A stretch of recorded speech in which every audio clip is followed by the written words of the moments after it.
இன்னும் சாப்பாடு தட்டோடு இருக்கேன்னு பார்க்குறீங்களா? அருமையான சுண்டக்காய் சட்னி தானே செஞ்சேன். அதுதான் சாப்பிட்டு பார்க்கலான்னு சுட சுட சாப்பாடு போட்டு உட்காந்துருக்கேன். அவ்வளோ சூப்பராக இருக்குது இந்த சட்னி. அவ்வளோ டேஸ்ட்டாக இருக்குது. நீங்களும் செஞ்சு சாப்பிட்டு பாருங்கள். இப்போ வாங்க இந்த சட்னி எப்படி செய்கிறதுன்னு பார்க்கலாம். அதுக்கு முன்னாடி நான் சுண்டக்காய் ஊறுகாய் வந்து செஞ்சு வச்சுருக்கேன். நிறைய பேர் வாங்கி சாப்பிட்றாங்க, நல்லா இருக்குன்னு சொல்கிறாங்க. உங்களுக்கு வேணும்னா தங்கம் ஊறுகாயோட நம்பருக்கு வாட்ஸ்அப் பண்ணுங்கள். நல்ல முறையில் சுத்தமான நல்லெண்ணெயில் கலப்படம் இல்லாமல் செஞ்சு தரேன். இப்போ வாங்க இந்த சுண்டக்காய் துவையல் எப்படி பண்ணுறதுன்னு பார்க்கலாம்.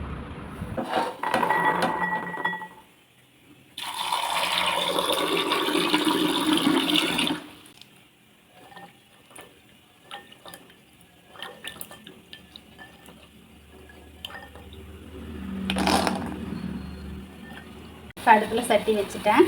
காய்து எண்ணெய் விட்டு ஒவ்வொரு பொருளாக வதக்கி எடுத்துக்கலாம். நல்லெண்ணெய் சேர்த்துக்கலாம்.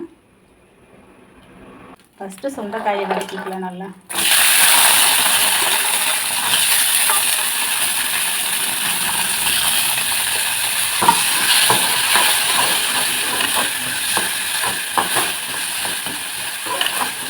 சுண்டைக்காயை நல்லா எண்ணெயிலேயே வதக்கி எடுத்துக்கலாங்க. அப்போ தான் சட்னி நல்லா இருக்குது.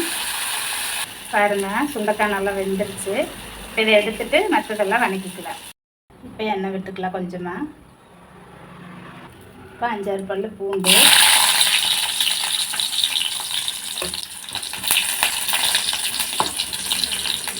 இது கூட கொஞ்சமாக கடலைப்பருப்பு,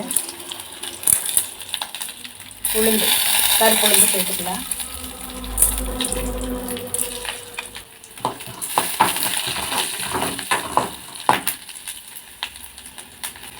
புளி கொஞ்சம், மிளகாய் காரத்துக்கு தேவை வரமிளகாய்.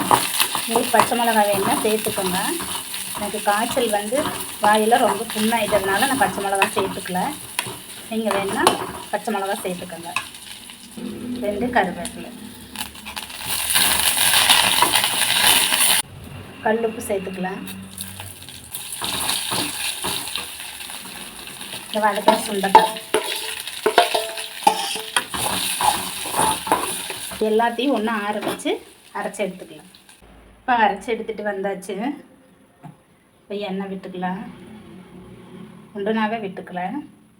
ஏன்னா அதை நான் 2 நாளைக்கு வச்சு சாப்பிடுவேன். நல்லா நெய்யே வதக்கிட்டோம்னா சூப்பராக இருக்குது. கடுகு போட்டுக்கலாம். கருவேப்பிலை,